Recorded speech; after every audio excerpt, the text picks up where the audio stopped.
Good afternoon, and welcome to Futures Recovery Healthcare Heroes Ascent program. My name is Cindy Goss, and I am here with one of our distinguished Heroes Ascent board members, Thomas Cino. Hey, Tommy, how are you? Hi, Cindy. How are you? I am good. I am so happy you could be with us today. And I'd like to ask you if you could please start with maybe sharing your career as a police officer, how it began and where it took you. Okay, well, at an early age of about 5 or 6, I knew I wanted to be a police officer. I pursued that dream, and in 1991, I was hired as a Buffalo, New York policeman, and I committed to 27 years of service with the Buffalo, New York Police Department, and I'm now retired. Well, thank you for your service, my friend. Very welcome. Thank you. So during your career, can you share if there were any different circumstances that occurred throughout your career? As we know, trauma can hit either in one huge traumatic incident, but it also can be an accumulative factor as well that can lead to PTSD. So I'm wondering for you, what would you describe it? So with me, I started out my career in 1991, and about 5 years into my career, I was involved in an in-custody death with multiple officers. And it was a very traumatic time for me and others. I did not take it well, and I suffered for about a year just by myself. My twins, I have twin daughters, they had just been born a year prior. And I was suffering with stuff I had no clue as to what it was. So I was not sleeping. I felt like I had a train going alongside both sides of my head. I was losing weight, being sick in the bathroom, until Cindy here referred me to a psychiatrist in Lockport, New York, and I went to go see him. And again, I was speaking with him about the ways I was feeling and things that were happening in my head. And he turned around with this piece of paper and he said, "You're not going crazy, Tom." He said, "You have post-traumatic stress disorder." So I was, basically told to go for counseling, which I did and pursued. And I also went on an antidepressant called Paxil. I've been on that since that year with no problems, and it really did help me. And then onward in my career, I had a great career on the streets. I was very close with the people. And of course, in 2001, 9/11, we had that disaster. We were 6 hours from New York, 7 hours. So I wanted to go and help, as most of us do in law enforcement. And me and 7 other people from Delta District in Buffalo drove our personal cars on our days off to Ground Zero. And I, along with another officer, worked Ground Zero, and then we worked some of the peers that were collecting DNA. And that was a very impactful day and a very impactful time for me, but for everybody else, not just me, the whole world. So that was in 2001. And at the same time, I was going through a rough patch in my marriage. Things were kind of spiraling downhill. And I started to make some wrong decisions. And in 2004 came, and lo and behold, I was rushed to the hospital, and I was in ICU. Well, actually, let me go backwards. I was rushed to the hospital, and I had already began my organs start to fail. My blood pressure was almost nothing, and I had the flesh-eating bacteria, which is also called necrotizing fasciitis. I was in ICU for 2 weeks, and the hospital a month, and by the grace of God, I was able to walk out of there and go home and recover. And 4 months later, I was back in a police car. Again, another very traumatic, close to death incident that, does weigh on you and does change things in your mind, the way you think about things. And again, I went onward through my career, went through a very nasty divorce. And that's when I saw my drinking and my addiction pick up. And I think some of that pain medication you started was from your hospital stay. Yes. Also, I'm glad you brought that up, because I got pain medication to go home with, and pain medication made you feel good. And the more you took, it made you feel better. Unfortunately, they didn't tell you at the time in 2004 that it was addicting. I was also not only, I was social drinking, but I believe a little bit more, but I was also taking pills far past the prescriptions, information. and I was addicted to painkillers. We have a lot of officers involved in incidences where they require medical attention and pain management, and they are giving some of these medications that are very potent, very addicting, and then one thing leads to another, and now you're left with a second problem, and that is an addiction that you had to deal with. So, so tell me a little bit about how you ended towards the end of your career. Well, I'm going to say it was not the nicest way I would have liked to left. I was still an alcoholic, but I had been clean off the pills for 2 years. I had actually got myself off the pills by weaning myself off because I knew I had a problem.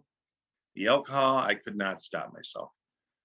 During my latter part of my career, well, actually going back maybe a few more years than that, I had people from my department. I also, including Cindy Goss here. Cindy, you came out and you reached out to me and suggested me getting help, and Captain Mike Manzella, Father Joe Marino, who was a dear friend of mine, friends of mine. And I guess I wasn't ready to say, I'm an alcoholic and I need help because my life is spiraling downward and it's hitting rock bottom or close to it. Right. I remember, I think it took me 10 years working with you until you were ready. And then that's when I think you hit the jackpot when you said, okay, I'll get help. It was an extremely great day. I was scared, like most are, to walk into a rehab and commit to 30 days. And looking back on it, 30 days is nothing. It went by quickly. But the education and everything I received on my addiction was unbelievable. What was your perception of treatment program prior to going to Futures?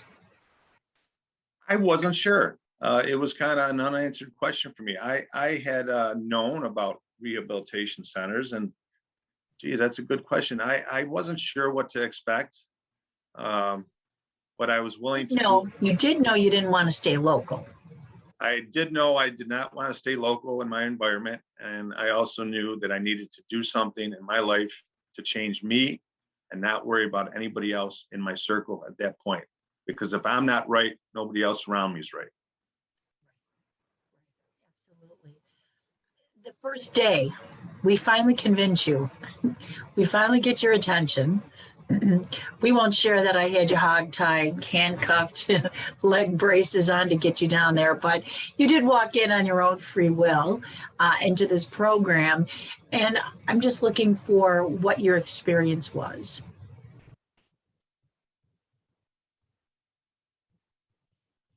Well, my experience was wonderful. I was picked up at the airport and I was driven to Futures.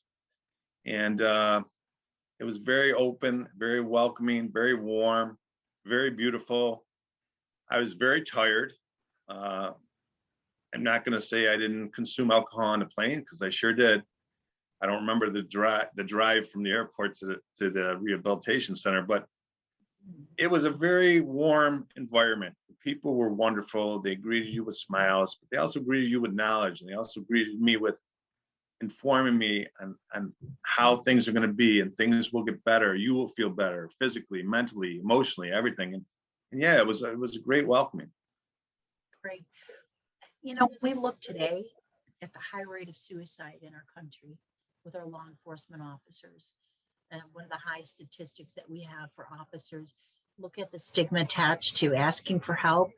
Number two, the PTSD oftentimes doesn't allow you to see really how sick you are and how you're getting with the depression, anxiety, and family and work issues. And it's so easy to understand how someone could even consider taking their lives, especially with their own service weapon. Well, I hate to say it, but I was there twice. I sat next to my weapon 2 times by myself on a couch. Obviously, I did not go through with it, but I've lost a lot of friends in the Buffalo Police Department and other surrounding agencies to suicide. A lot of close friends, unfortunately. You know, the thing is, in working in my field as a law enforcement officer in a big law enforcement agency, you know, you're you're somewhat instructed to put on a bravado, because you really have to out there. Sometimes you have to be something you're not. But, a lot of guys in particular, and women too, they feel they have something they have to prove, like some sort of toughness or ruggedness. And, I didn't feel that way, but I also, because I don't know, I always have been in tune with myself. I'm a very emotional guy, you know me. But, I think they look at it as a form of weakness, almost like to go get help, to go to detox or go to a rehab. And that's so not true. I think it takes a lot of courage from an individual to say, look, I need help. And right now I have to worry about me, just like I did. I had to worry about Tommy because I had lost who Tommy was for many a years. I didn't know who I was. And I had lost that guy. I had lost a guy who, everybody loved to have fun with and laugh with. I was, living in that pit of despair, loneliness with alcohol by myself. It was a very terrible place. But yeah, it's a stigma that I'd like to see broken. And I hope to be part of that in the future. I really would like to get out and break that stigma because I'm a big biker guy.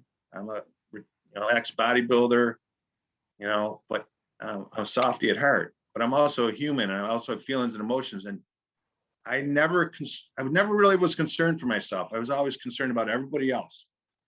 Well, you have to be very concerned about yourself, and you can't lose yourself. Exactly. Since your recovery, it's been over 2 years now? It's been over 2.5 years, I think. How's your life now? My life has been flipped like a coin. It's a blessing by God. My obsession for alcohol was lifted into my 6th month, pretty much, of sobriety. And after that 6-month period, I had a personal friend of mine murdered, and I had a personal friend of mine take his own life, and I found him on his living room floor. But I did not have to pick up a drink. And those are pretty hefty, traumatic incidents. But I didn't need a drink to cope. I didn't need a drink to cover up an emotion or a feeling. I didn't need to, and I didn't, and I won't. And that's fantastic. That's a great recovery. If someone was listening to your story right now and they needed help, what would you say right now to them about coming and getting help at Futures? Okay, well, I would say this to them. If you're at a point in your life where everything has turned to garbage and you're living in a pit of despair and loneliness and anger and resentfulness, that you don't have to live like that anymore. That doesn't have to be your life. You don't have to live like that anymore. Go get help. Make a decision. Have the courage. Seek help and do it. Do it for yourself. Don't do it for your wife, your loved ones, anybody. You have to do it for yourself. Because again, as I said earlier, if I'm not number one, or if I'm not the best I can be, no one else is going to be good around me because I'm the bad seed, And that's what I did for many years. Friends, my own twin daughters. I didn't talk to my daughters much for probably 6 years because of my alcoholism, because of my addiction. And I know you've been a great advocate for Futures on the board, that you reach out, and anybody who reaches out for help, you share the programming that we have and how they can get the mental health, trauma, PTSD, pain management down at our program. And so we thank you for that and the support that you give to us at Futures for our Heroes Ascent program. And we also thank you for your time serving as a law enforcement officer. As we know, many don't get thank yous, but we certainly acknowledge and thank you for what you have done for us. Well, thank you very much. And I just want to say that it was the best decision I ever made in my life. You're alive and you're here today, 2.5 years, talking about it. And I bet you haven't sat next to your gun in 2.5 years, have you? No, ma'am. And I will never. I don't say I got this program because nobody has it. It's a daily reprieve. It's something I got to do day by day. I have to stay sober day by day, and I've been doing that along with my wife, who's also in recovery. So wonderful. Well, thank you for joining us. Thank you for your support, and thank you for all you do for our Heroes Ascent board. We greatly appreciate that. We wish you and your loved ones a great day, and God bless. Thank you very much, and you have a blessed day.